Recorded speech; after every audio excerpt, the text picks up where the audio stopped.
and welcome to episode 144 of Movies and Us. I'm TJ. And I'm Marcus. And this is the review show that reviews genre movies from the beginning, sometimes, even though we haven't really done a genre movie in a while. But anyway, I mean, technically this is genre, we just haven't been doing them from the beginning. But anyway, today we're watching the 1992 release of Unforgiven. Yes, we're doing another Western. They're probably like, God damn it. Well, I mean, they read the title already. So. That's true. Except for that one person who plays it on. Maybe there's someone who has it like on autoplay. It's like another Western. I want a goddamn superhero movie. It is what it is. Anyway, this movie was directed by Clint Eastwood. It was written by David Webb Peoples. I think that's his name. It was produced by Clint Eastwood. It stars Clint Eastwood, Gene Hackman, Morgan Freeman, Richard Harris, James Wolfett, right? Yeah. Saul Rubinek, Francis Fisher, Anna Thompson, David Moosey, Rob Campbell, Anthony James, Tara Dalton, Beverly Elliott, Lisa Repo Martel, Josie Smith, Sherilyn Cardinal. Yeah, that's a cute name. Sherilyn Cardinal. That's a D&D name. That was Morgan Freeman's wife. Oh, really? That was her name? Yep. Shit, looked like a Sherilyn. Shane Meir, Eileen Levasseur, Ron White, Jeremy Ratchford, John Piper Ferguson, Jefferson Mappin, Minnie E. Meany, Henry Cope, Larry Josiah, Ben. No, Larry Joshua.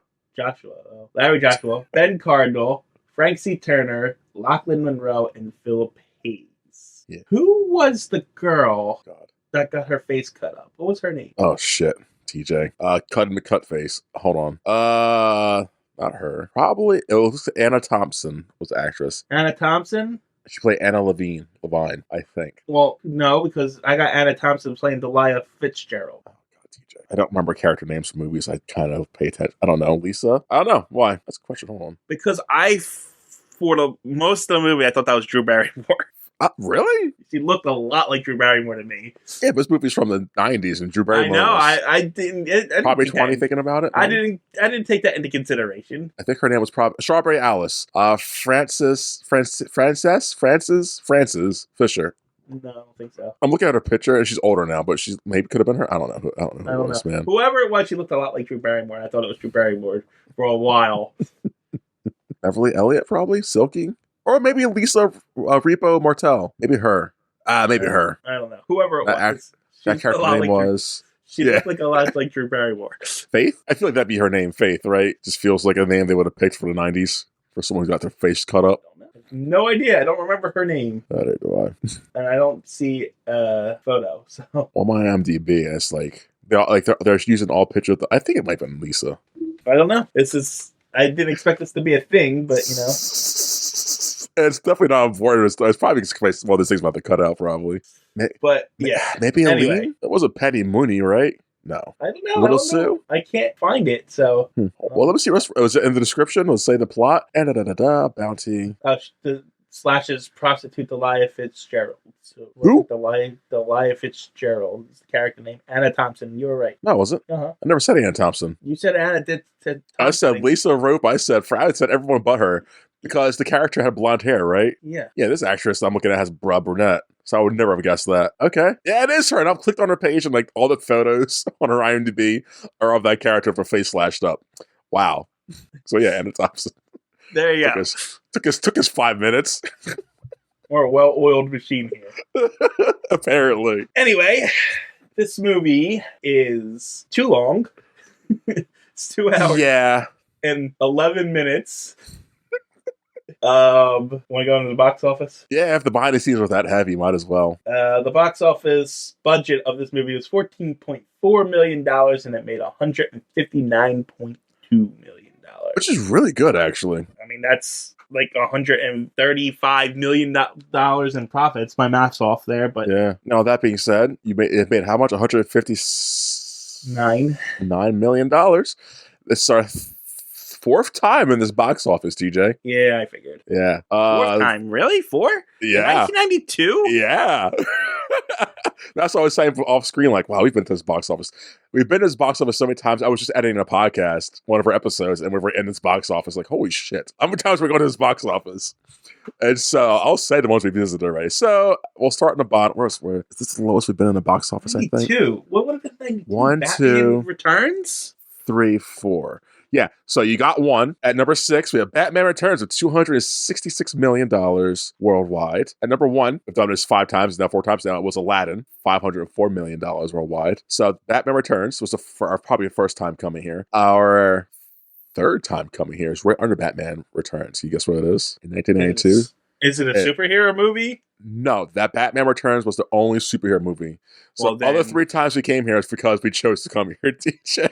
Well, then I couldn't tell you for the life of me which one it is. It's a courtroom drama. A Few Good Men. A Few Good Men made $236 million. And number 7, right under Batman Begins, or Batman Returns. We visited this. At number 13 is a movie you picked. I honestly, it would have to be movies that I pick. Yes. It's right in my area of movies. Exactly. The third time we came here, or the second time of the 3 we came here. Alien 3, TJ. Oh, well. Yeah. That was $158 million. That wasn't 80s, 90s nostalgia. That was because we were doing the Alien stuff. Yes. But we've came here 4 times now. And our 4th time, right above Alien 3, you have Unforgiven at number 12. $159 million. It lost to Patriots game at number 11, $178 million. That's Harrison Ford, isn't it? Yeah, that's part of a series of movies. Is it which series is it? It's the one with the Red October. This is the first. The Jack Reacher series, then. Yeah, I think it's the one. I think it's called Red October. It's the submarine one with Jack Sean Ryan. Connery. Sean Connery. Yes, and that's Alec Baldwin, I think. And one of the Baldwin brothers, I think, of that one. That movie is really good. Hunt for Red October is really good. The Hunt for Red October. That's what it's called. Yeah, yes. That's really good. I think it's part of that series. It is, because it's the Jack Ryan franchise. Yeah, I think I have all those movies. Well, there's a few of them. So we have The Hunt for Red October, 1990. Patriot Games, 1992. 1984 was Clear and Present Danger. Oh my gosh, so many good ones. 2002 was The Sum of All Fears. One of these had Ben Affleck, I think. And then Jack Ryan, Shadow Recruit in 2014. Well, I didn't do that one, but... Well, because there's 2 of them with, what's his face? Tiny Tom Cruise, so... Tom Cruise? Yeah, he's in the newer ones. And then there's unless I'm thinking Jack Reacher. Maybe not. Oh yeah, Jack Ryan. It's a good series. But yeah, anyway, so yeah, not Patriot Games. We're Unforgiven, number 12. Patriot Games over top of that. And number 10 was Wayne's World with $183 million. I'm not doing top 5 because we've done the top 5 4 times now. No, but this was number 12. I thought you were going to do like one even. But I was all over the place with that one. So, all right, number 20 was White Man Can't Jump, $90 million. Wow. Number 19, we have a movie called House Sitter, which made $94 million. I don't know what that is. There's no description list. I don't feel like going to IMDb, so I'm not going to bother. What's it about? Keywords. Source. How you not show me a goddamn description? Anyways. I guess number 18, Forever Young, with $127 million. Ooh, an Eddie Murphy movie at number 17 called Boomerang at $131 million. Pretty good movie. Okay. Heard of it, never saw it. Pretty solid. Number 16, Tom Hanks, called A League of Their Own. 132 movie. What? Good movie. Oh, you saw that? And Spaceball. Girls, Baseball. Yeah.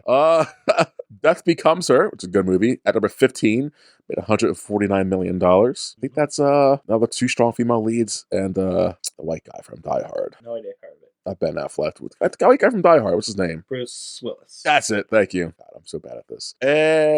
Number was that? 15? I don't know. 15. Yeah, number 14, Under Siege, $156 million. One of 2 good Steven Seagal movies. Every time I bring this up, you keep threatening to make me watch it. You've never seen Under Siege? No, I have not. But I have seen Alien 3, Unforgiven, Patriot Games, and Wayne's World. That's the box office. Again, from 1992, which is crazy to say that. We've gone to this year so many times. Yeah, considering there's only one superhero. Yeah. Exactly. And I just keep, every time I see this box office, I can see us coming back here at least another 3 more times. Because let's say we did horror, Hellraiser 3 is on here, so that's be something for us to watch.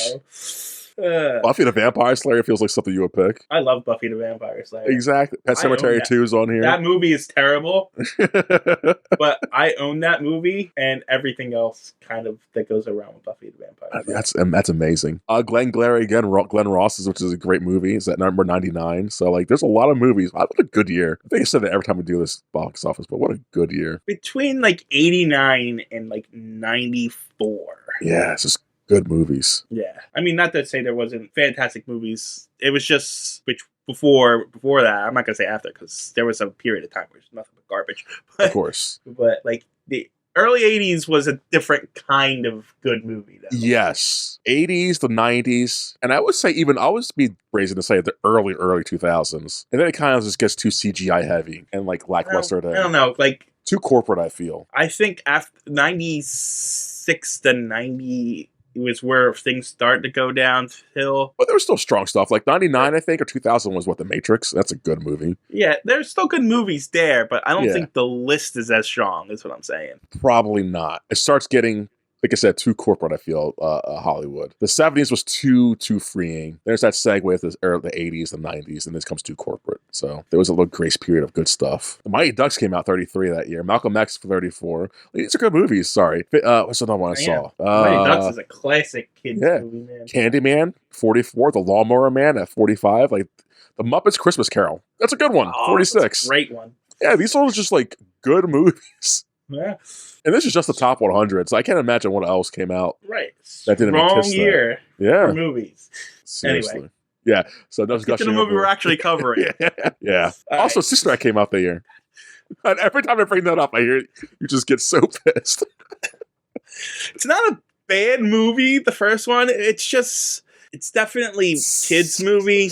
It's just like, I don't know what the word is for it, honestly. I can't think of a word for it. Hammy? Like, I've seen the movie a lot. That's probably why you hate it. I've seen it once and thought it was I've seen it a lot. Like, it was on TV a lot. It was.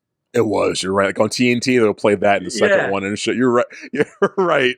Like, I've seen the movie a lot. It's just, I would never go out of my way to watch it. No. But if it's on, I'll watch it. You know what I mean? Like, if it's just there and someone else is watching it. Yeah. Yes. Because someone's always watching that dumb movie. Yeah. So that's, at least when I was a kid, everyone was watching that movie. Oh, yeah. So it was like. That's funny. Anyway. Yeah, anyways, back to Unforgiven. So, behind the scenes stuff. We got a lot to cover. Oh, wow, really? Yeah. Well, my first question for you probably know. Was this based off a book? It's just the way it begins and ends. It starts with words on a screen. Okay, it was a choice. Okay. No, it was originally written by someone named David Webb Peoples. Okay, I keep hearing Peoples, and I gotta look this up because every time I click on him, nothing comes up face wise. He did The Day After Trinity, which he got an Oscar nominated for, and he was the co-writer on Blade Runner. Okay, because there's a Mario Van Peebles is a black exploitation director, obviously. And so every time I hear his name, I just think they're probably related, but they're probably not. No, this guy apparently wrote it in 1976 under a different title, and the script was originally optioned by Francis Ford Coppola. Yeah. Okay. But he failed to raise money to develop the project any further. Coppola? Yeah. Can you imagine Coppola not be able to raise money for that's insane. Well, it's a Western in the... What's Coppola? But it's Coppola in the late 70s, early 80s, where Westerns, I would imagine, weren't as... It was more geared... Doesn't matter. Hold on. It's Coppola. Francis Ford Coppola. Like, Francis, he's a name, DJ. I understand not to be like, Apocalypse Now came out in 1979. Right, that's not a Western. Yeah, but it's Apocalypse Now and Francis Ford Coppola. Yeah, but you also have to take in consideration what was popular at the time. Godfather. Yeah, that's 72, not a Western. 74, but it's Godfather and Apocalypse Now. Like, yeah, he's a fan. But like I said, the people who have the money, who pay it out, they want guaranteed things. And the things that were popular around that time were horror slasher films and action movies. And also Coppola, because now I'm looking at his IMDb. I forgot he also did this movie, which also came in the box office that year at... Hold on. Okay, so this movie, Unforgiven, May 12, right? $159 million. Coppola also did a movie called Bram Stoker's Dracula, which came at number 9 with $215 million. So clearly he still makes bangers at that time. But... So it's like, how did not make... No. Well, when Dracula was released in 92. Yes. This was optioned in 76. So 76. Let me just scroll down to 76 era for him. Oh, Godfather, 72. Yeah, it's Followed by The not, Conversation. It's probably a good movie. 74. Godfather 2. not a. 79. Apocalypse. I know, but it's just like Coppola. But this is what I'm telling you. The people who have money are stupid and they never realize things. But you would think You they know would have this. realized, like, so, like, he had to raise money and get, like, there's no races, there's no way. He did The Outsiders? Well, look, Holy shit, Marcus. he did The I'm giving Outsiders, you. wow. I'm giving you a series of facts that have happened. You can argue against Yes. those facts, no matter how you want. It doesn't change the facts. Yeah, I know. That is factual. I can't argue those, that especially historical facts. Like, that happened back then. It's just mind-blowing that guy who made bangers of films still had a trouble trying to raise money for this movie. He couldn't raise money for this movie. Like, that's bonkers. That's insane. I know Spielberg went through a phase, is still going through that phase. Like, I know he's on the end of his career probably, but it's like, he has hard times getting things fucking financed. It's just crazy. Who? These main names, these titans of film, struggle getting financiers for fucking movies. Like, wow. Anyways, yeah, I'm depressed, TJ. Thanks. Anyway, so originally in the early 80s, Eastwood was given the script, but he didn't immediately want to do it because he thought he should do some other things first because he was doing a lot of Westerns at the time. Okay. So that's what, but then eventually he got back to this and he said that this movie was, I want to get the exact phrasing of it. This was Eastwood long asserted that this film would be his last traditional Western. Which it wasn't. Or it wasn't actually. Concerned that What? any future projects would simply rehash previous plot lines or imitate someone else's work. Which makes sense. I don't know if it was his last. I didn't look that up. If it was his last traditional Western, but Probably looks like it. So, like, I see these titles and films, and they don't look like Westerns to me. Although I know he's done one recently called Cry Macho. did he star in it Let me read this synopsis. or did he direct it? That's different. Directed and starring himself. Yeah. A one-time rodeo star and a washed-up horse breeder takes a job to bring a man's young son home and away from his alcoholic mom. Okay, so it's not really a Western, but I guess it's Western. No, it doesn't sound. What year does it take place in? Oh, well, It might be a modern. It might be a modern film for all you know. released in 2021. I don't know. Because it could be it looks like a modern. Yeah, it could be like taking place in our day and age, you know. Yeah, So at it least wouldn't be a 2000s Western. probably. So yeah, So. okay. So Eastwood also personally phoned Harris, the guy who played English Bob, Oh, okay. to offer him a role. And Harris later said he was watching an Eastwood movie, High Plains Drifter, when he got the phone call, so he thought it was a prank. That's awesome. Gene Hackman was also hesitant to play his role in this because his daughters were upset that he was starring in too many violent films. Oh. But Eastwood convinced him to do it. So I've always wondered how many films, and there's been a lot, obviously, that have been altered due to actors and actresses not wanting to do them because of their family members and stuff. probably a lot. Yeah, it's fascinating to me. Like, that's all of that. For some reason, I'm just going to bring this up because it's in the wiki. I don't know why they do this, but there's a themes section to this, and like, Unforgiven is primarily concerned with deconstruction, the morally black and white vision of American West, which, you know, so. I mean, it's kind of obvious, though, right? Yeah. And then this, apparently there's a literary allusion and parallels with Homer's Iliad movie, but it's there. I feel like those are kind of, like, obvious. But it's got whole wiki sections that are dedicated to them, so. Well, I guess people, like... It's one of those things that people feel smart about, even though it's, like, fucking obvious. So you don't need a wiki page for it, but... The other two really interesting things were, in 2004, this movie was selected for preservation in the United States National Film Registry by the Library of Congress as being deemed culturally historical and aesthetically significant, which is... I'm telling you, man, going back to films is, like, hard, because it's okay. I don't think it's that good. I'm of the same... It was better than the last one we watched. Oh, yeah, this is, like, one of the best picks we've had so far in a long time. Yeah. But it ain't that I don't want to great. go... I don't want to say it's... like bad or anything. It's just like I wasn't impressed by it.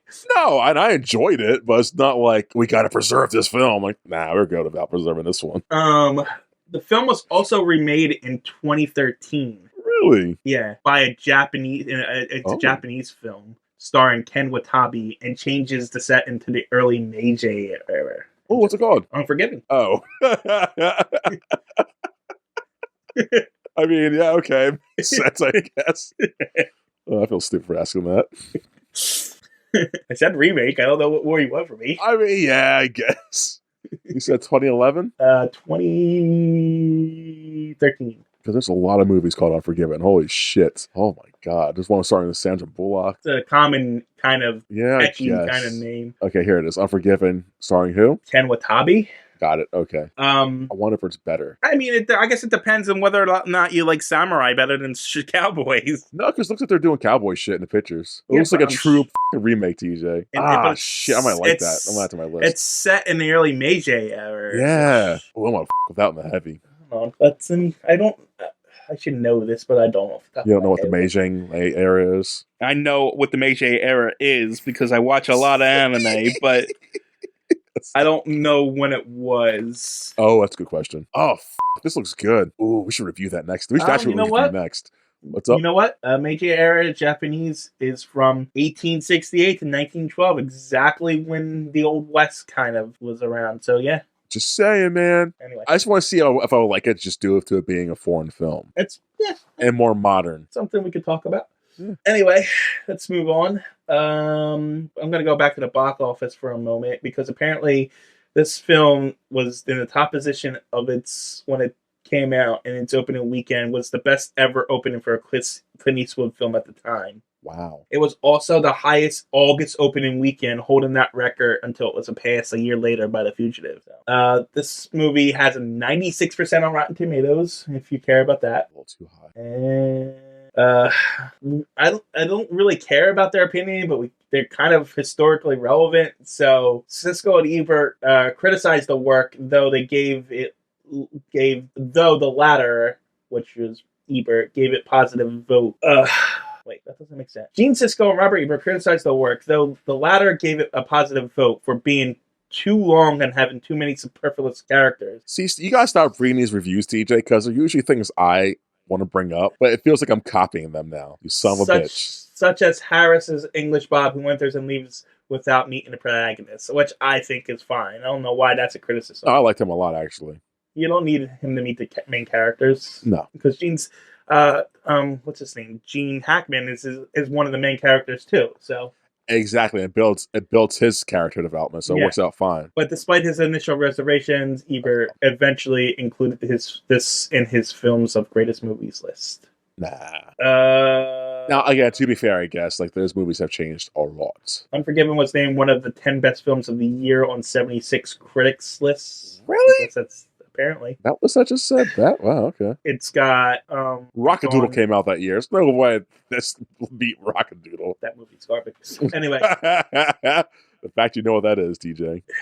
I watched all the Disney animated You know exactly what that movie was. Wow. I watched them all. I know.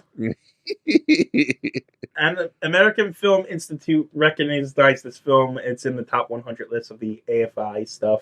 Let's see. The music for the Unforgiven film trailer, which appeared in features and theaters and on some of the DVDs, was composed by Randy J. Shames and Tim Smith in the 92. The main theme song, Claudia's theme, was composed by Clint Eastwood, which I found interesting. That's pretty cool. The film was also planned to be used, the theme song was supposed to be used in a Six Flags Great Adventures upcoming roller coaster market race, but the market research showed that people found it too dark of a theme. How do you find a theme too dark for a roller coaster? Well, people already panic going to roller coasters as is. If there's a theme that's too menacing and depressing as is, those two combined can make someone be really anxious and I can't do this ride. So it makes sense, I guess. Anyway, in 2013, the Writers Guild of America named this Unforgiven the 30th greatest movie ever written. Are you fucking kidding me? I'm sorry. In 2009? 2013. And 13? Are you the fucking kidding? Of America pretentious bullshit, man. I'm sorry. I don't hate this movie, but what the what? Top 30 films ever written? Kiss my ass. What pretentious bullshit, man. Of all the movies in the world. I hate list, man. I hate it. I'm reading a little something about the remake, and it says the remake takes place in Japan during the Meiji era, with the main character being a samurai instead of a bandit. So, like I said, You're still on that. it's in the wiki. I didn't realize there was a remake section for the Oh, wiki. that's so good. All right, now let's get to the big thing. All the awards that this movie won. I'm just scrolling down to see the remake section, and holy shit! Wow, they won a lot. Wow, what did we Here did we miss something, TJ? We'll discuss it. Anyway, Like, holy shit! this movie won Best Picture. No, it didn't. Yes, it did. Where's this at? It's the first award at the we go to, off the Wow. 2020 awards. What the 2020 means? Like hindsight? I I can't don't know. click on it. Oh no! Look up. But it also won the Academy Award for Best Picture What? and Best Director, Clint Eastwood. It won Best Supporting Actor, Gene Hackman. Stop! This is pissing me off now. It won This is making me hate this movie. It won Best. Hold on. This is clearly. Hold on. It also won Best Film Film Editing by Joe Cox. Wait. Yes, So 1992, this one Best Picture Yes. over The Bodyguard, over A Few Good Men at least. Like I even like that movie, but over A Few Good Men, That's what it says. over A League of Their Own. Like these like other Oscar baited films. This fucking one, just because the guy who did a good spaghetti western came back and directed it, and so they got to give him shit because he felt bad not giving him awards back then. Fucking bullshit. Sorry. Over Malcolm X. Wow, TJ. Over Encino Man. No, I'm kidding. Can I continue? I'd rather you not, but I guess so. It also won the American Cinema Editors Award for Best Edited Feature Film. It also won Juice came out that year. Sorry. It also won the ASECAN Awards. I don't know what that is. For Best Foreign Film. What? Or ASC, probably like Asian. Probably a foreign something. thing. It also won the Awards Circuit Community Award for Best Cinematography and Best Original Score. No. Best Film Film editing. Editing. Yeah. Yeah, not original score. I don't know why I said score. Oh, it's because it was under it. But Yeah. It won Best Film Editing. It also won the BMI Film and TV's awards for Film Music Awards. It won 4 Boston Societies of Film Critics Awards. Best Film, Best Supporting Actor, Gene Hackman, Best Cinematography. Oh, that was 3. It won, Gene Hackman won a BAFTA, British Academy Former Will Awards for Best Actor in a Supporting Role. It took 4th place for Best Film in Cashiers du Cinema. So I don't know what that is, but It's a French film magazine co-founded in 1951 by some people with French names. And yeah. I just find the place thing. Yeah. That's why I always bring it up.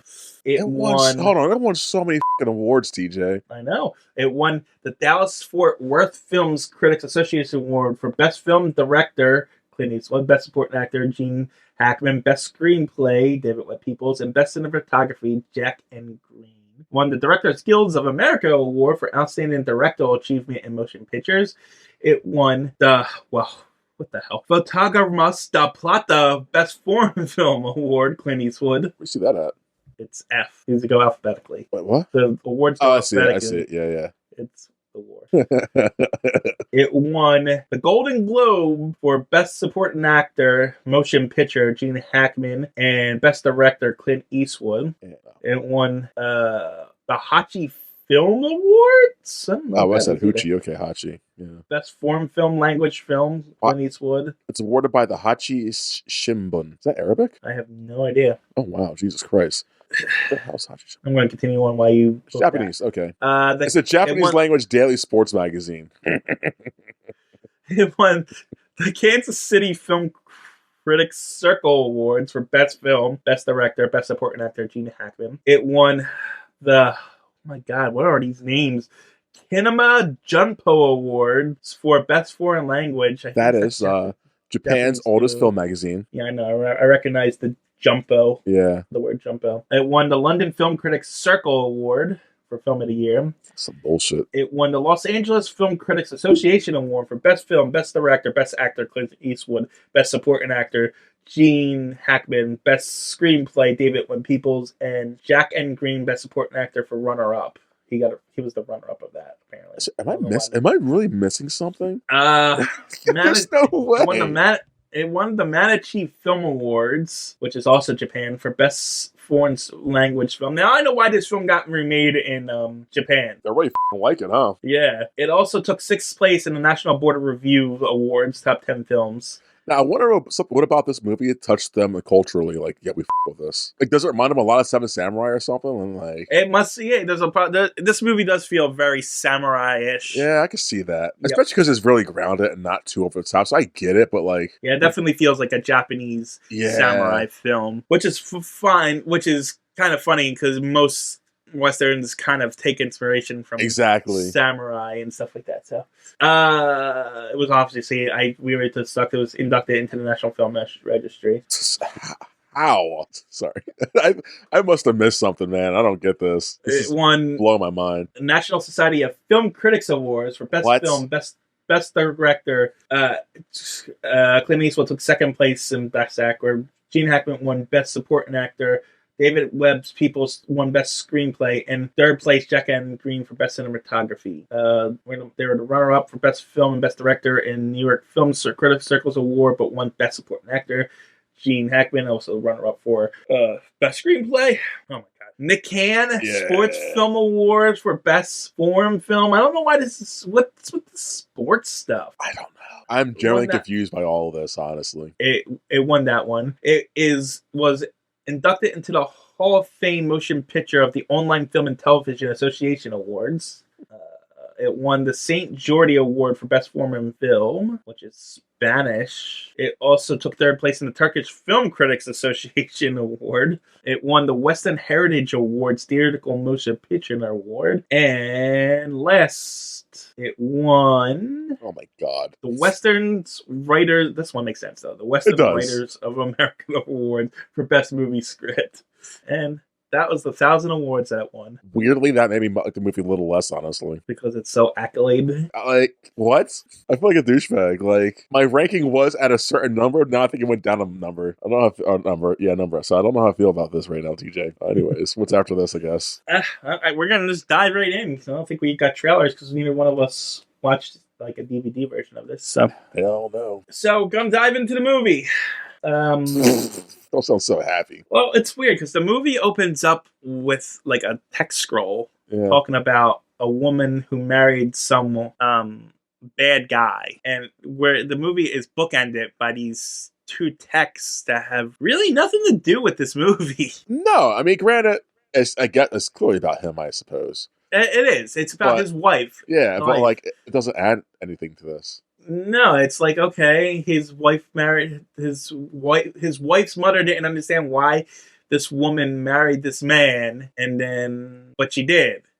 But now she's dead, and now like, but she didn't die because of him. Like she thought she died of smallpox or something like that. Yeah, some shit. Like, okay, and why is this like? Yeah, because all he says is my wife's dead, been dead for 3 years. I stopped drinking, and we open up with like Clint Eastwood's character on a pig farm with his two kids, which I thought was going to, oh no, there's kids in this movie. This is going to be bad.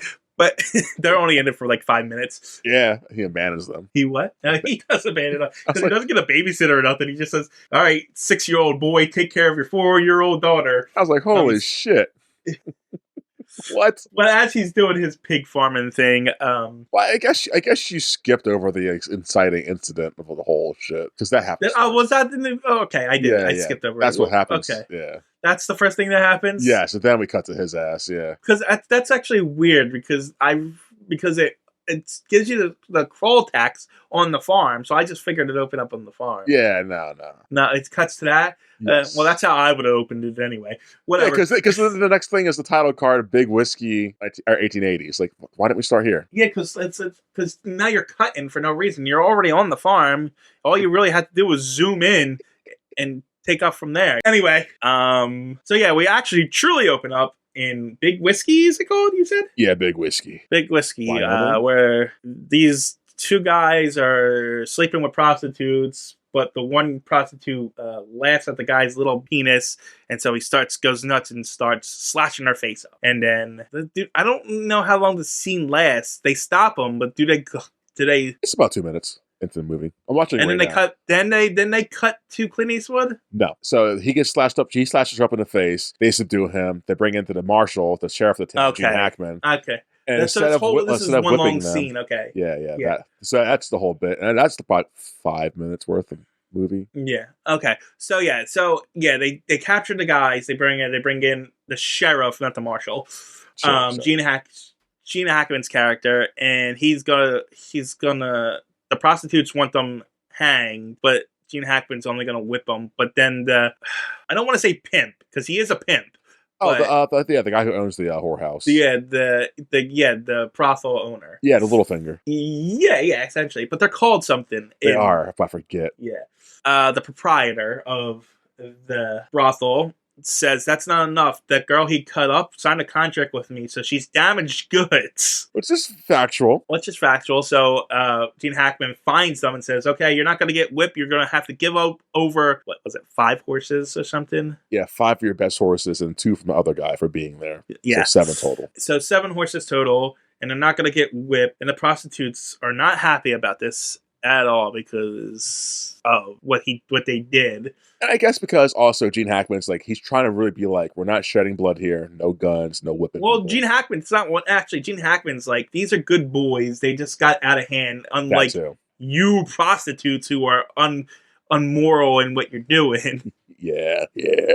So right from the start, no one's a good guy in this movie. No, there are no good guys in this movie. And I like not that. even the prostitutes really. No, even though they're the victims here, they're not even really the good guys. Everyone's a bad guy. Everyone's a shade of gray. Yeah, there's really no one to root for in this movie. Yeah, because even the bad guys aren't bad. Like I wouldn't say Gene Hackman's bad in this. No, actually, it's funny because when we get to the end of this movie, Gene Hackman's just doing his job. He's enforcing the law. He's the sheriff, and yet they try to portray him as the bad guy in this movie. And sure, he didn't hang these guys or do it and letting off it. He has bad judgment on, bad views on what prostitutes do and stuff. But he enforced the law. The 2 guys, even though that one guy messed up, did terrible things, they try to rectify it. Well, I'll say this. There is a bad guy in this movie. Yeah, Clint Eastwood. Yeah, he's the bad guy. We're following a bad guy who's in his good guy era because he had a wife. He was a bad guy in his young days, found his wife, so he became kind of good, but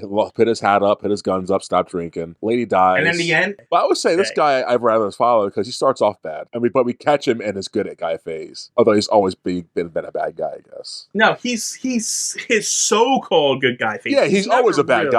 Yeah. He was a drunken bad guy back then. Now he's a sober, kind of okay guy, just trying to be good. But the second he gets tempted to be bad, he's like, my friend's dead, so I gotta murk all you guys now. Right. So, anyway, back to the movie. Yeah, sorry. But yeah, Clint Eastwood is the bad guy. Yeah, so, but that's the setup. Well, no. The setup, and so they find the guys instead of hanging them. And so the prostitutes gather all their money up together and put $1,000 bounty to get those 2 guys killed. And that's the setup for the movie. People are going to come to the town and try and collect the bounty. And Gene Hackman's the sheriff and trying to stop murder, essentially.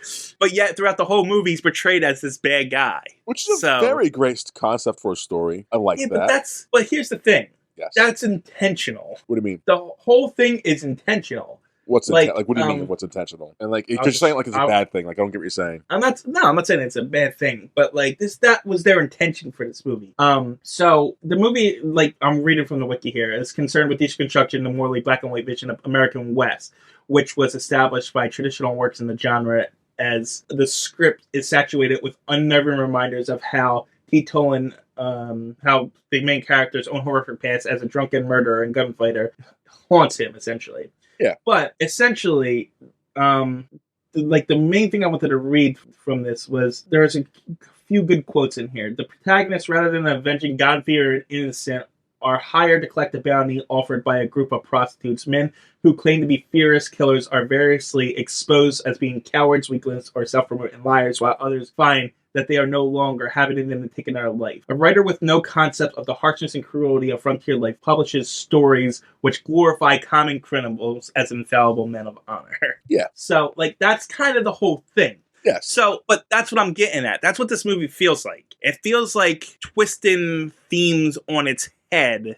Okay, that's what you do, DJ. Are you complaining about this, or? My point is twisting the themes on the head without real focus on the story. Yes. That feels like they're more focused on just twisting themes rather than telling the story. Yes. You know what I mean? Yes. Because the building blocks are all there in a good world building. They're strong, sturdy building blocks to have, right. but they don't know how to lay it down for what they're building. Here's my problem with the movie. Essentially, like they twist all the themes, but every character kind of feels the same. Yes, exactly. You know what I mean? Yeah, they're all shades of gray, but they're all shades of the same gray. Like, right, yeah, they all feel like the same character, just different variations of that character. Which is fair because I guess because I'll say all their motivations, the prostitute's motivations to get revenge on the guys, good motivations. The kid that comes in who's trying to prove himself to be a gunman, that gives motivation. The two bad guys, Clint Eastwood and I'm not saying it's bad at all. Yeah, I get it. You can tell when a movie is trying to say something rather than telling the story. But I think it also tells the story fine. And it says what it's saying fine as well. It does both jobs adequately. Yeah, but like you said, it hurts the story. I think the story could be way better. Yes, if they didn't focus so much on the themes. Yeah, because it's so happy with the themes it came up with, and so it keeps pushing those themes in your face. Like, yeah, they're good themes, but more character development, more story. Right. Like, honestly, a lot of the characters, like I keep going, like they feel the same, but the only way they really feel like you really could tell the difference is due to the acting. Yes. Like, you know what I'm saying? Like how earlier we're trying to figure out who was the main actress or the right. guy. We took 5 minutes to figure her out.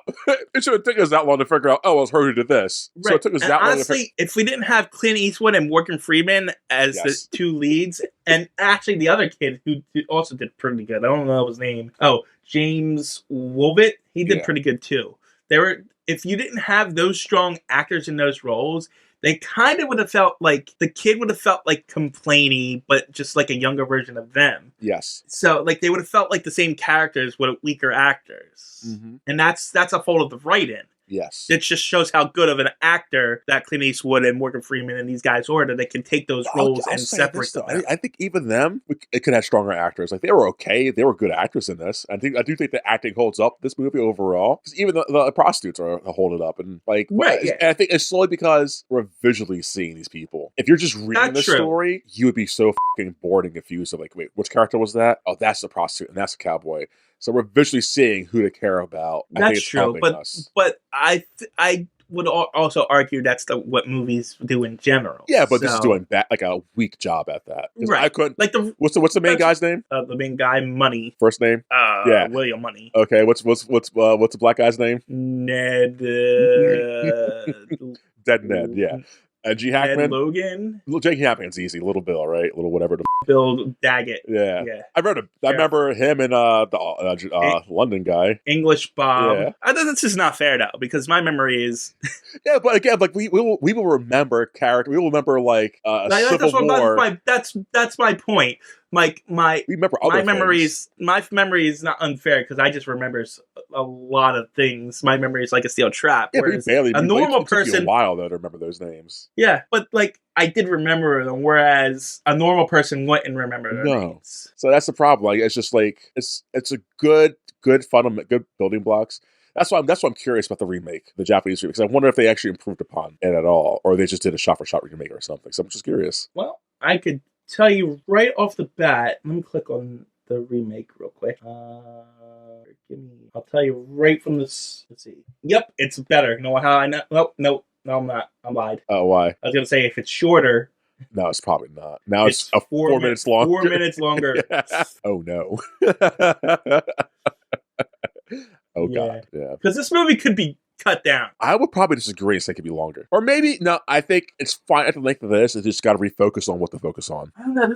There is a lot of just... But the things they're missing could replace the things that they don't need in this movie. So I think probably the runtime's okay. It's just they got to refocus. Yeah. Okay. Yeah. I mean, it didn't feel long. No. But it was long. Yes. You know what I mean? It definitely felt the 2 hours, but it wasn't a bad 2 hours. No. This is a hard film to review, actually. Yeah, so the main synopsis is this. I don't want to call them whores. One of the prostitutes gets cut in the face. They send a bounty out. And like you said, word of mouth goes around. And there's a kid who's probably 15, 16, 17, who's trying to be a good old cowboy. Like, I kill people. Trying to wrangle up an old cowboy who has killed people. Like, hey, bounty. He embellishes on what happened because, word of mouth, telephone. Come help us get the revenge on these people and get the bounty. Old cowboy says no. It's like, you know what? I need money. Does it. Gets his old cowboy friend, Morgan Freeman. So Morgan Freeman and Clint Eastwood go with this kid to go get the bounty. They kill some guys. They have. I'm going to say something. I'm going to say something. The casting choices in this. Yes. Like, did they choose Morgan Freeman just because he was black? Did they make his wife an Indian just because they wanted an Indian in his for some reason? So I think yes and no, because I was thinking the same thing. Because again, like how earlier you said, the acting elevates this movie. These guys can be played by anybody. Well, true. Yeah, I mean, obviously, these guys can be played by anybody. Yeah, that's true. Could have race swapped them all, gender swapped them all. Could have been played by anybody. So I think yes and no. They got those actors and actresses because of the races. I think Morgan Freeman was definitely hot at the time because I think what's Shawshank coming around this time too? Probably, yeah. So all those movies Freeman was in, like, okay, he's a name. Let's get him in here. Yeah. Because the Cowboy Gang, all faceless people. I couldn't tell you who was who. I think they killed. You know what? The two guys that they murdered, completely no sympathy, no nothing. Because I mean, they tried, and I get the story, like, to make it, and like the one guy didn't even do anything. Yeah, and he died a hard death too. And he died a hard death, but like, I didn't know his name. Nope. I didn't know anything about him. And that's what I'm saying. They should refocus on me caring about, especially since everybody's a shade of gray. Let me see their gray story. Let me see why they did the things. Or show me why this kid is innocent. Yeah, Show me that the other guy is repentant, because the other guy didn't try to give a horse to the where he shot up or slashed up. He just gave his horses and went away. He seemed to be unfazed by everything. But the good ones, like, I got the best horse. I'm bringing an extra horse and giving you the better of the horses. It's even better than the other 5 horses the guy gave. He was trying to, and it seemed like they were trying to do like a kindling of a love story there. But the other prostitutes were like, nah, get out of here. Hiss. Which is fine. But they could have done stuff with that. I didn't get the kindling of a love story. I got, like, this guy was generally upset that his friend did this, and he didn't do anything. No. He literally didn't do nothing. Just shitty situation to be there. Wrong time, he was just there. Yeah. And like, them dying. When I was watching them die, I was like, are they getting the right guys? I couldn't tell if they were the right guys or not. I was like, I hope those are the right guys they killed. I think I should care if I don't know this is like I know the one guy's got a beard, so he's taking a dookie, so I'm guessing that's the guy. But yeah, so as they kill the guys off, but like, and that's another thing. Like, him getting killed in the toilet and not taking like guards with them seems very contrived. It felt like, what am I gonna die in the shitter, guys? Don't worry. Dies in the shitter, like, it had to happen. Exactly.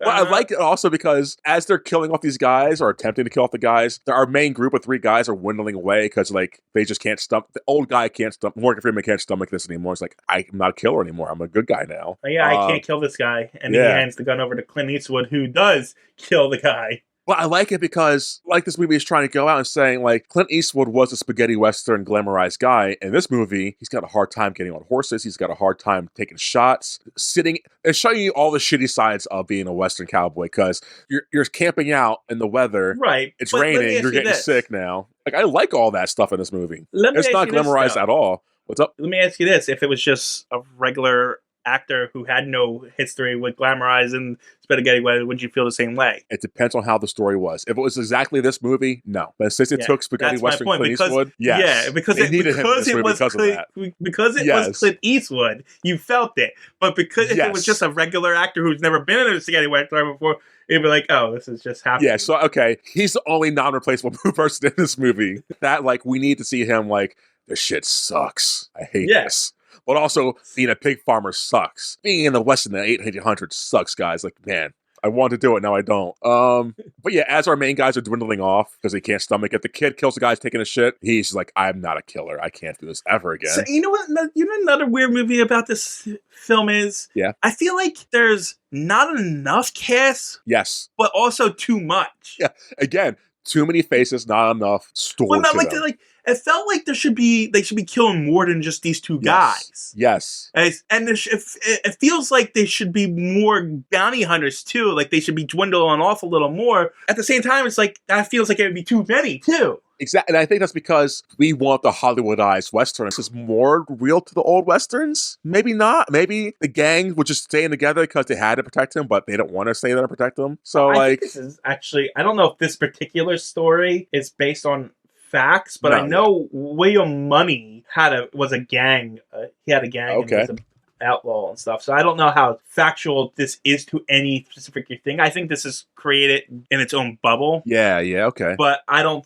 But it's based on actual Peoples. characters, Yes. people. Yeah. Yeah, but I do agree. Like, these people, it needed more story. That's what I'm saying. It could have been longer, just because it could have gave us more, or just could have restructured Yeah, itself 'cause and give they're, us more that like- way. But like, if you didn't want to add more movie to this movie, there are things you could easily cut out of this movie too. There are long stretches of just establishing shots. Let's say this. I think they gave you too much character development towards the Englishman. What's his name? English Bob. Yeah, for English Bob, I liked his little story arc in it. I liked it a lot, but it was too much for him just to be leaving. Yeah, he in the was second too act. much of a. He was too much of a character to just be in there for one act. You're Yeah, right. it seems like something Tarantino would have done. Here's Little Bill's chapter, or here's English Bob's chapter. And he's gone out the movie. Like, oh, I like that chapter, but like, and it does give us a reason for Gene Hackman's character to be like, that guy's all talk. I would actually disagree, though. Yeah? Now that I think about it, I disagree because English Bob is built up as this badass cowboy that will take people down. By the end of his scenes, we realize he's nothing, and that's kind of the point. That that's the point of the movie. That's like, fair. You know what I mean? Fair. So I would argue that no, we need that in there to show that all these badass stories, all these badass cowboys are based on stories, and that they're not actually factual. Okay, not all of them are factual. So I will disagree with you there. I'll take that because, and I only said it because I would like to have more time of his time reallocated to some other people. But I didn't hate his sections. I liked his. No, his sections were good. Yeah. But like with me saying that, they kind of negate the whole point of everything by having Clint Eastwood's character be so untouchable at the end. Well, no, I thought that too, but no, just because it gives you more reasons why you keep English Bob, because English Bob comes in, does his thing, gets taken out easily by Gene Hackman, and Gene Hackman is telling the writer English Bob sucks because he was too quick to the draw, or he's lucky because he was drunk, but the other guy was too quick to the draw, and he may be quick to the draw, but you don't have a steady hand, a focus, and yada yada yada. So by end of time where Clint Eastwood quote unquote goes boss mode, beast mode at the end, God mode, he may kill 5 people, but he's doing what Gene Hackman was saying earlier. As you watch him draw his pistol, everyone drew it quicker than him, but he's steady and calm. He does take out Gene Hackman up first, the guy to be worried about. Then he slowly goes to other people and takes them out too, one at a time. So he's doing what Gene Hackman says, what a good gunman does. And so that's why it looks like he's going crazy, but he says, no, I'm taking my time. Just bam, bam, bam, bam. Whenever that's true. So it all works out that way. I get that. Yeah. And it would work if it was only the 5 people that he killed was in there. But there was a whole room of people. But not everyone had guns. It was just probably that's the main. I'm pretty sure everyone had a gun. I don't think so. Maybe they did, but like I think he just had people. No, I think you're right because the town had a no gun order. Yeah, and just the town people who were in the jailhouse who would patrol like that. His lawmen were like, we are the ones that have guns. Like that's why it worked out that way. Well, we are conflicted with this movie, aren't we?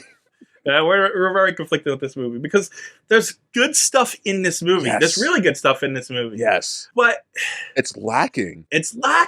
It's missing something. Yeah, it's just missing something. Because even like when, not Will Ferrell, Morgan Freeman, his character's like, I can't stomach it, I'm leaving, don't care about the money, I'm going. He gets caught, gets whipped to death. We don't see him dying, which I kind of wanted to see. I was going to say, we probably should have seen his death scene. Yeah, because they just tell us, oh, by the way, he's dead, and he said all this, which triggers Clint Eastwood to do his final revenge act. That's all through dialogue that he got killed. He got killed off screen, which I think seeing Gene Hackman's character kill Ned would have added to the end scenes where he comes for revenge. But because we didn't see it and we were just told, it's like, okay, you say that, but that doesn't mean anything. Because it could add to everything. Because it could have either made us like or not like hate Gene Hackman more, or be more sympathetic because he didn't want to kill the guy, but just let anger get over. Like, it could have gone so many ways if they just gave us a little bit more stuff. Because we saw the kid have his remorse when he killed the guy, and like he was remorseful. He didn't want to do it. I will say now,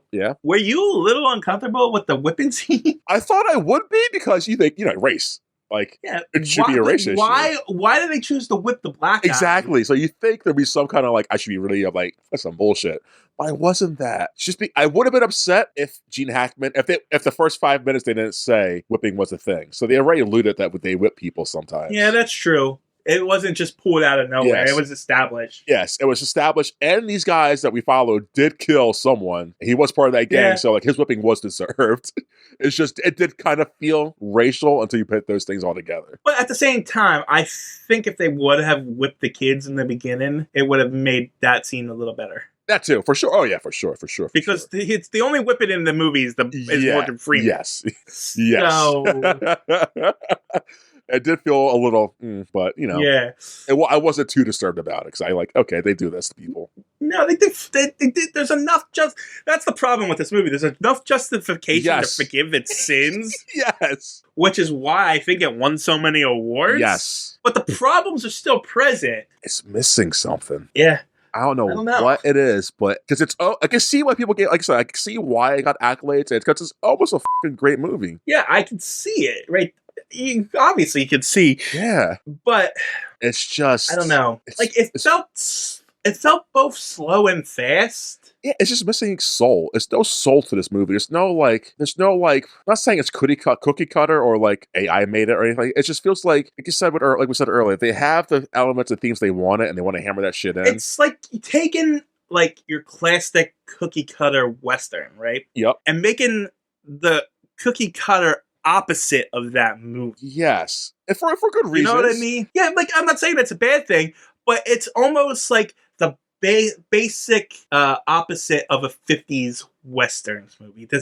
The bare basics of what you would do in order to make this kind of Western movie is what I'm saying. Yes, yes. And that's why I said the themes got in the way of the actual story. And I think it's just because, and maybe because Clint Eastwood directed it. Well, he's not a bad director. And I guess they're thinking we got a great person for this, Clint Eastwood. We can lack on some things. I don't know if it's like they decided to lack on things. I think it was a little bit of pompousness in the write-in. You know what I mean? Like this is the greatest story that I ever written. You know what I mean? Kind of feel into it. And it was almost. And it's like, you know what I think it needed? Yeah. And maybe I'm wrong on this, but it says that David Webb Peoples wrote this script in like 1976 or whatever. Yeah. And I think they needed a story editor. But maybe they had that. Maybe they did it. Like that's why my whole point. Like I don't know if maybe someone looked at this and was like, yeah, and they just made little changes to it, but kept the whole story intact. Yeah. And just thinking, like, I think they needed someone to look at it with a critical eye. But we're doing that right now. Like, we don't know what to fix about this. And so maybe they thought this, like, what do we change? Because everything here should work. Right. Like, everything here truly should work. But it just doesn't. But again, it's not, like, bad. No, it's not bad. It's a good movie. Yeah. I don't know. I'm really, like, conflicted. Because even the scene where he's sick and the blondie who got cut up comes and helps him, he's like, that was still, what? I said, yeah, okay. That was... It's good scene. He's like, I would pick you out of all the people. You're so pretty to me. Yeah. So, like, there's some character stuff here, and it's good character stuff. It's not enough, I guess. Yeah, I don't know. Like, thinking back on the movie, and I just watched it yesterday, I feel like there was just a lot of traveling. Yeah. Well, there wasn't, because I'm skipping through it right now, and there is a lot of traveling, but those traveling scenes did help. Like, okay, this kid can't see. He's blind. It kind of helps. Right, yeah. So now that scene where they have to shoot down the people, you can't shoot them down. So here, Freeman, I can't do it either because I'm scared. Okay, here, Eastwood. So these scenes do matter to the story overall. It's not just useless traveling for useless traveling's sake. I think maybe they needed to add something to those scenes, maybe. I think it's just more character development, but it's a lot. Yeah, there is a lot of talking in this, though. So, like, where do you cram that shit in at? I don't know, man. I'm lost, TJ. This is a movie that I would have to go through scene by scene. Yeah. And be like, to cut it down and then see what's missing. I was like, if I edit it, yeah, right? Yeah, I think I would have to go look at this with a critical eye, scene by scene, and see what's wrong with each individual scene to be able to figure it out. Yeah. Because there is character development missing. Yes. And I think that's definitely the main thing. Character development. And honestly, it might have been able to be solved just by, like, maybe adding or subtracting a character. Okay. Because maybe if they had another person to bounce off of, and we can have two conversations in one scene going on and get more stuff out of it, or subtract the kid. Well, the kid is pretty much pointless in this movie anyway, other than the fact that he's just show that, yeah, he's not a killer. Maybe cut him out. No, because even the scene where he's like, just like after he killed, he's like just like talking to our main character, Clint Eastwood, is like, yeah, I killed him, all right. He's clearly breaking down, doesn't like this. And Eastwood clearly sees this like, just break up, kid. I get it. Right. It sucks. It's a great scene. And it just shows Don't you get me like, wrong. And the character is fine, but if you cut him out of the movie. But then, like, why do these guys go out and do the thing then? Because the news just spreads so far and wide, and one of Clint Eastwood's friends or something comes up. Did you hear about this? And then he thinks about the $1,000 bounty, and he's like, he decides to go off. I like the kid in it though. I usually hate kid. I hate them usually, but I think he's fine in this. Like, I think he's fine. He's fine for what it is. How about this? How about we do this? Because I don't think these three guys need to be changed that much. I think their character development's fine. I think or how about this? Yeah. You replace the kid with English Bob. That probably could work. Yeah, you have English Bob in this movie. You do all of his scenes and stuff, except you put him with Clint Eastwood's character instead. That possibly could work. Yeah, you just rearrange things. Maybe not. A bit. My issue. That's a good idea. Not striking that down because you could definitely do that. My issue is like those characters are all fine and dandy. The kid, English Bob, the two main guys, they're developed enough. I think. My issue is the bad guys not being developed enough, or the prostitutes. Well, that's what I mean. You still have this. You still have the scenes with Gene Hackman and stuff with English Bob, and then he goes to he encounters, like, Clint Eastwood hears the news somewhere along the way, and he starts out, and then he meets up with English Bob, and so that, because you either have to take out the kid, I think, or English Bob. No, I think keep all of them in. I think we find a way to give us more sympathy and understanding, not understanding, but just like the of the guys who decided the incident. Well, here's the problem though. Yeah. Like I said, that English Bob and the kid get a lot of character development. Yes, but there's no character development for the two murderers that we. That's what I'm saying. So I think we should give them more screen time. So this is 2 hours, 10 minutes. So maybe make it 2.5 hours, give them 10 minutes each of no. That's too much, yeah. So maybe like just an extra 5 minutes at the beginning of them getting drunk and like going over like their day of what they did, and that's why they get the prostitutes into bed. And then the movie. You know what you can do? Maybe you know what? No, I know exactly what you do. What? You cut out the writer. Yes, yeah, I guess. As much as I liked him in it, you don't cut out the writer. Yeah. Or you can even still have him in it, but you definitely cut out all those scenes of Gene Hackman building his stupid house. Yeah, I'll give you that. Yeah, the writer / a stupid house. Because Gene Hackman retelling the true side of a little English Bob's thing, I like that. But the house building and all the other shit, I give you that. Yeah, that's like, I get why they do it, but you could just have Gene Hackman is not in the scene because he's building the house. You don't need to actually see the house being built. No, yeah, like stuff like those small things like that, you give to other characters to help build them up. Yeah, you don't have to take the writer out completely. No, but I'm just thinking of that scene where they're in his house and it's raining. Yes, and he's just telling his stories about what he did. Yes, unnecessary. Yes, because it was too much. Yeah. Yes. I think that would help this movie. Because other than that, I think the thing that hurts this movie the most is just the character developments and sympathy for characters. Because they could all be gray, but I still can care about the gray. Because everything else in the movie kind of works. Right. So, yeah. I'm surprised how complicated this was for us. You want to move to rating this thing? I'm debating. I was thinking about it. Oh, why? Still, I'm thinking, like, did the prostitutes need to be as big in this movie as they needed to be? I think they were just fine. Again, I think the one who got cut up could have had a little bit more, but even then, I think they had a good enough space, because too much of them would have been bad, or been too much, because I think too much of them would have forced them to have a love interest and love triangle or love. Right, you don't need that. Typical producer Hollywood shit. So I think they had enough time. I don't know. It's hard, like right? This is hard. It's like trying to edit a script without having the script in front of you. Exactly. So it's like, because do you give this more space to breathe and make it into like a 2-part movie? So that probably could work. I don't want that, but it could work. This movie is definitely a one story. Yeah, exactly. Movie. And this is why also I guess I'm interested in seeing the remake, see if they did anything to make it better that way. I don't want to sit through 2.5 hours or 2 hours. Yeah, 2.5 hours. So like I'm looking at it, him with his kids. Kind of needed to have that kind of sympathy, like he does have kids. So we kind of need that a little bit. And that seems not super long. That's establishing the character. That's fine. Exactly. The English Bob shit. good, fine. We need that. Him meeting Gene Hackman shit, Like, fine, good. So I definitely would like but so the writer could like get I shut said, down on. but here's the thing. Yeah. Here's the thing. Back to English Bob and the kid.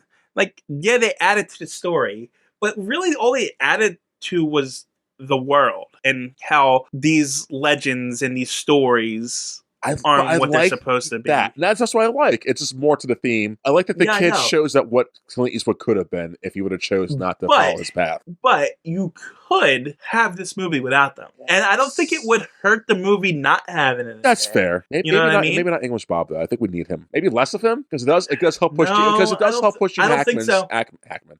It does push Gene Hackman's story forward. Yeah, I don't think. I think he's in. I think you need because you have the train scene that establishes he's a bad guy. He's not a bad guy. You have He's a liar. He embellishes, but he's not a bad guy. But like what I mean by bad guy is like this renowned gunslinger that people are afraid of. Yeah, he's someone. Yeah. Yeah, that's what I meant by bad guy. Yes. So like you have the train scene established him. You have him going into town and well, But see, that's all he has is that and going into town getting his ass whooped and then laying in prison being quiet for once because Gene Hackman's like, well, no, because he goes into town, gets a haircut. He has the gun. He doesn't relinquish his gun. He gets the haircut, and then you have the deputies talking about how where's Gene Hackman? He's building his house. But I like that because it just like builds their character. I like that because yeah, it gives them some character. That's why I like that scene. Yeah, I know. I'm not knocking that scene because the deputies are like no name faces in this. Exactly. Thing. But and then he gets his ass kicked, and then it's the jail scene. Yep. And then it's him being run out of town. Yeah. I think so. His scenes are fine at that point. Yeah, I don't think you could cut any of his scenes in there because it would hurt his story. Exactly. Unless you take that story and either remove it completely or move it to another section of the movie. But I think it's fine where it's at. I mean? That's the problem. This movie is just good. That's just pissing me off though, because we can figure out why La La Land wasn't good and why that other one that was like okay, but like not gotten. Like we're seeing where movies are getting in themselves in their way. We can't figure this one out. It's pissing me off. I honestly think you just need to rearrange some scenes and put them in a different order. Ooh, really? Yeah, because I'm thinking about it. Like if you move English Bob into the first act, right? Yeah, further forward, right? Yeah, move him earlier into the movie, and then have him join Clint Eastwood at some point, and then have some whatever conflict, and then have him just be more of a character and finish out his story because he does just disappear. We really don't get no resolution to his story. Who? English Bob. Oh, he gets ran out of town. Yeah, because he gets run out of town. His resolution is, oh god, my partner who's better than me is here, knowing he can't beat him. So like, why would he go back to town? But he vows revenge at the end of it. He puts a pox on the town too. So and a pox happens to be Clint Eastwood, I guess. But him being run out of town, that's a story thread. But it's still a thread that can be continued. It's sequel bait or make sequel bait, I guess. But like, I don't think no. Like it can be continued if he joins Clint Eastwood in the hunt. You know what I mean? Yeah. I guess he could, I guess. But that doesn't solve the problem of the other character developments. Because now we're just giving him more screen time, which is fine. I like this character, but we're not helping out with the bandits. We need more of their time. Well, that's why, like... This is tough. But, like, because now if you have English Bob scenes earlier in the movie, that means you have the whole second act to really work with that. You know what I'm saying? Do you, though? Because it's still the same amount of time. It's just him. If anything, you're giving us less time because now you have him in the beginning and now in the middle, whereas he was just in this little section here. If you want to keep it the same runtime. And we're still lacking on character development for the... What happens in the first act? This is fascinating. This is fun. So the first act is the excited incident of the guy slashing the girl's face. Yeah, but the inciting is 5 minutes. 5 minutes. Gene Hackman telling that whole situation being done. And we're setting up Clint Eastwood as the pig farmer. We're also... And the kid comes, he gets the pig farmer, like, hey, pig farmer, call to action's this. And then, what else first act? Gene Hackman shit. It definitely building the house crap can go. That crap can go. Yeah, like... you get Clint Eastwood on the road a little faster. Okay, by the time we get 30 minutes in, that's when we get to... Bob. So for the first 30 minutes is called excited incident, call to action, get the gang together, Bob. That's what happens in the first 30 minutes, which is a fair amount of time. I think that follows the script formats usually. It's like pretty well. See, it's like that's that. It's hard because you're not saying bad things. You're saying things I totally agree with. It's just None of that time we gave to the bad guys, the guys who caused the incident to happen. And I think some of that time should go to them probably. I don't know. You know what? I think this script just needs a rewrite. I really like the script though. I mean, it probably could, but I do like the script now that I'm analyzing the shit out of it. Yeah, the script there's good bones to it, but like you said, there's something that's missing from it. So rewriting it and looking at it from a fresh point of view and just going through scene by scene, I think you can find it if you did a complete rewrite of it. Yeah, that sucks because I mean, and now that we're talking more about this and breaking it down, I'm enjoying this film more now. I mean, because now that we're doing this, like I'm scrolling through it, there's not much screen time that's wasted. But I felt like there was. Right? It definitely feels like there is. But now that I'm skimming through it, there's not much time wasted. That's why we sat through that movie, not feeling like a long movie, but still felt like 2 hours because you felt like we're wasting time here. Maybe the problem is like it felt wasted because there's no like we have to kill these guys by tomorrow. We can get to them when we get to them. That's the thing, I guess. So it's not like a time crunch to this. So maybe the movie needs that at some point. I don't think it needs a time crunch. Here's the thing. The killings felt like it took too long for them to get to the killing part of it. Like the killing of the two bad guys or the two main guys. Yeah. The bounties. Yeah. It felt too long to get to them. And I never cared either way if they got them or not. And I didn't care either way. And then when they did get to them, it seemed to like be over in like 3 scenes, and then it felt like it didn't matter. Yeah. You know what I mean? Maybe that's the problem. Maybe the whole thing the story is based on didn't feel like it mattered. Again, I think it's because the bad guys think the bad guys. The whole inciting incident, it happened so quickly. Maybe this does give fuel to my argument then. Because maybe it's because we don't care about the bad 2 guys and or the victims of this movie. And they are the main reason why this movie is happening. So we're focusing on the trio, Gene Hackman and his old friend. The whole reason the movie's happening is because those people, in the beginning, we don't know anything about them. So maybe we should learn more about them. Am I good on that? No, you're not good on that. My argument for this movie is those people in the beginning are such a vital part to this movie, but we don't give a fuck about them. Well, that's my whole point. Like, the whole inciting incident is built up, and then it's over, and really, the climax of this movie is just Clint Eastwood getting revenge on his friend. Yes. So if you take out the incited incident and just have this about a revenge thing about... It's just a typical revenge movie at that point. But I know. That's my whole point. But then we would care more about, we would care if that Ned got killed, that he was doing it. We would care about the movie more that way. I'm not saying take out the inciting scene. I think they needed to make the inciting scene more. Or maybe, instead of Gene Hackman killing Ned, maybe Gene Hackman does beat the shit out of Ned. But maybe one of the guys who slashed up the girl in the beginning, one of them kill Ned. Yeah, maybe when they're attacking him, maybe one of the 2 guys accidentally kills Ned. Yeah, like maybe then give them more bad guy things to do, or give them something. Give Clint Eastwood more of a motivation.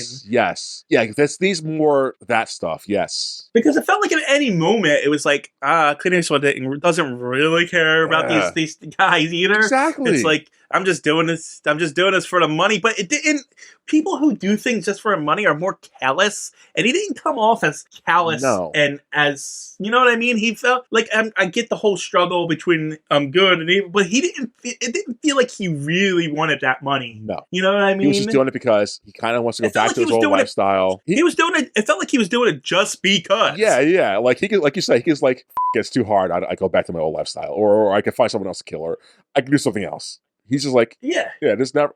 Yeah, he's something personal tied to it. Like, now, maybe if they found out who he was, they went back to his house and burned and killed his kids, too, earlier on or something. Maybe. I don't know. I don't know. And it's just... like, I came out of when he kills Gene Hackman's character at the end of the movie, I'm like, I mean, Gene Hackman's kind of the good guy in his movie. Exactly. So it's like, it didn't feel like, and they filmed it and shot it like Clint Eastwood was triumphant and that this town is bad and he will come back and kill everybody if they hurt these prostitutes again.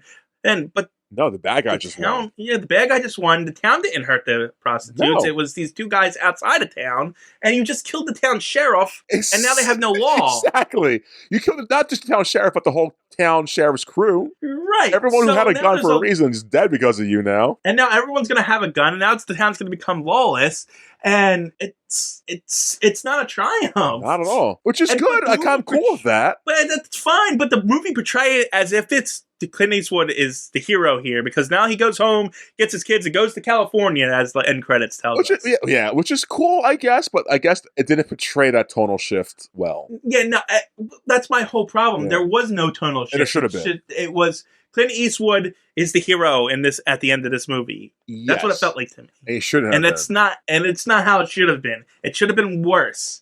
It should something I don't know. I don't know how they would have changed the ending, but it should have felt like it should have felt bad. Yes, is what I'm saying. Yeah, like 7. It should have felt like, ooh, I feel dirty. You shouldn't have come out of this feeling. You should have came out of this and feel like, oh, I guess Clint Eastwood's the hero here, and that this town's going to be better off without this sheriff, because that's not how it is, and that's my whole problem. And it shouldn't make you hate him either. It should make you just feel conflicted. It should make you feel like, ooh, wow. And like the movie, I felt, to me at least, the movie felt like it was trying to portray Gene Hackman's character as a bad guy. It was trying, yeah, but like, no, he's not. I just didn't see it. Not as slight as was he a bad guy. Maybe in the beginning, yeah, when he lets the guys off or hurting the ladies, but also time period wise, it makes sense. Right. Like, so he's never bad to me. Like that was, and he still fined them and stuff like that. Exactly, he did. You know what I mean? He still enforced the law. Yeah, it's just he was never crummy about it. Prostitutes felt a little too bloodthirsty, but understandably so. Like one of the girls, I understand that, but like one of the girls was the girl who was hurt. The victim was like, I don't know about all this throughout the entire movie, which makes sense. Like they all made sense to me, because she's like the new girl who got hurt. It's like, I don't know if we should be like that angry, guys. And the girls who've been there for doing it for a long time, they feel more cliquish because everyone hates them. Like, no, we gotta get you done right and even. And she's like, dude, but she didn't. It's not because of that. She was like, when the guy tried to give her a horse and stuff like that, she seemed generally like okay and stuff like this. Like it could have been solved right there. Yes, but I get it. I mean, it makes sense though, right? Yeah, but to a certain extent. But like they wanted both of them dead. Well, it makes sense because maybe because we don't know when Gene Hackman became lawman and how long the town has been like that. Because he kept saying new law ordinance, so maybe before he gave me the power, which could have been recently, they were bloodthirsty people back then, which could have been a day. Well, a month, a year. He created the law ordinance, the no gun ordinance, because of the bounty hunters. Oh, okay, that was a direct result of the bounty, because that's how he was going to stop people coming into town. Okay, yeah, so. Like, I don't know. Or maybe it's a commentary. Maybe it's part of the theme. Like, they want blood. Us viewers who are watching this always want blood. But, like, no, that's not. No, the theme is even the prostitutes are shades of gray. That's the theme. Are they, though? Yeah, because they're not right in this. They're not right in this situation. They essentially hired assassins. Well, they're not wrong either. Well, I guess that's a great then. I mean, the guy didn't murder the girl. You could get revenge by mutilating him. But they're not. You know what I mean? Yeah, but I guess the Wild West back then was more blood for an eye kind of thing, I guess. I don't know. I don't know. It just seemed a little ridiculous that they wanted to kill, especially the innocent kid who did nothing wrong. Because they weren't there for. Oh, I guess they kind of were there to take time. They were there. The guy down. I didn't even think the kid, the friend, tried to pull the other guy off. He did. He definitely did. But I guess in the hustle and I guess in the chaos, they couldn't tell. No, they were all in the room before he got in there. Yeah, I guess. Yeah. Well, I mean, are they the bad guys? That's what I mean. It felt like they were the bad guys at that time. Yeah, but it just makes sense why they overreacted to their lady getting sliced up like that. And here's a plot hole. They said they didn't have the money for $1,000 when they put out the bounty, and they never explained how they got them. I was thinking that too. I was like, wait, they had 800 and something. Where the hell did they get the other X amount from? Yeah. They didn't have anywhere near what they originally wanted. Yeah, unless someone said something like that we didn't pick up on. But yeah, I thought so too. I mean, I guess they could have just screwed until they got the money. Oh, yeah, probably, yeah, because yeah. But they didn't discuss it. No, which again, do you want that to be added to the runtime, I guess, instead of... No, but that could have been solved with a line of dialogue. Yeah, true. I don't know, man. Yeah, I don't know. We can continue on like this for another 2 hours. We could, because we're trying to fix this. But maybe it's not broken. Maybe it's us, TJ. It's possible. Yeah, I guess we gotta rate this movie, huh? Yeah. Let me go first? Yeah. Before the review, I was at a 7. I did thoroughly enjoy the movie overall when I was first done it. But after talking about it, I think I'm talked down to a 6. 5, 6. It's a 6. It's better than an average movie for sure. And I could recommend it's this. a good movie. And I don't think I'd be upset recommending this to anybody. No, this is a fine Western. Yeah, so I think a 6 is a good place for this. It was almost a 7 or 8, but yeah, there's just missing something enough. I think I'm at a low 7. Actually. Oh, wow, okay. Yeah, I think it's a good movie. Yeah. It just has problems. Yes. And earlier how we read off the accolades, and that did jade me in the beginning, but us talking about it helped me get back up to our higher score. I'll be honest. I think it does deserve some of those, not all those, but I think it does deserve this one. Best fucking picture.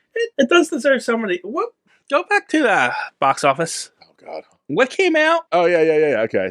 Now, that being said, not much good things came out. Good things came out, but not box office best. So Aladdin was number 1 in the box office. Well, they don't give exactly. They didn't give 2 animated features. So The Bodyguard, which is Whitney Houston and Kevin Costner, I think, right? I can't make a judgment on that. I don't think I ever saw it. It's popular. I never saw it either. Yeah, it was a very popular movie. Clearly, that number 2. So there's that. Basic Instinct, which is not a popular movie. Home Alone 2. I mean, Basic Instinct was a decent movie. I don't know if it was picture worthy. I haven't seen it in a long time. I would have to rewatch it. I'd never seen it, so I can't tell you. It's a. I know what it's about. I think it's a murder mystery. Because a guy cheating on someone, right? Is that the one? Cheating on his wife or something? No. That's not Basic Instinct. Basic Instinct, I believe, is about a writer who's writing about. No, it's a film noir. Apparently, it's a writer writing about the murders and then committing those murders. I think you're thinking something else. Or maybe a fan's committing the murders. Something like, I think that's the basic premise of Basic Instinct. A violent police detective investigates a brutal murder that might involve a manipulative and seductive novelist. Oh. Yeah, that's what I thought. I think she writes her murders and then commits them. Which sounds good. That sounds cool. Yeah, it's a decent movie. I will have to rewatch it, though, to be able to properly judge it like that. That came out that year. Lethal Weapon 3 came out that year. Good series, but I think third end's not going to win Best Picture. Not Best Picture. Batman Returns ain't going to win it. But a Few Good Men, I can see being nominated and winning over this. Yeah. As much as I didn't care for that movie. Could, but I don't. Because that's a cool. I don't know. That's a good movie. It's a good movie. It's a courtroom drama. It's got big heading stars. I'll say this. It's not a clear winner. No, exactly. Sister Act, the Dracula, Bram Stoker's Wayne's World, Patriot Games, Unforgiven, Alien. I don't know. Bram Stoker's Dracula was a good. Oh yeah, like some of these I can see. Again, A League of Their Own. I can see that being nominated. Yeah. I guess. I guess if you look at it from this perspective, any of these movies could. The Last of the Mohicans. There's no real standout winner. Isn't exactly. So this winning makes sense. It does make sense, but also. Malcolm X though seems like something that will win too. Yeah, but at the same time, so. I can see critics looking at that and say, "Oh, that's Oscar bait." Yeah, but I think all Oscar baits is Oscar baits, so which is fine. But but I'm just saying from a critical point of view, I could see them saying like, "Oh, this is going to be too obvious." Oh, forgot one. Fern Gully, The Last Rainforest. That could have been. Oh. So like there's those movies. I could see some of those movies getting chosen with this. So it makes sense why this one, I guess, because they're all adequate, I guess, enough to. Right. But also none of them's like standing out to me like clearly I should have won. Yeah, there's no clear winner. And so out of the contenders. Yeah. You can see why this one would win. I'm not angry at it. I was just shocked. Yeah, this just surprised me. Is that it? Yeah, I guess so. Huh. I guess now that we did it, it's done.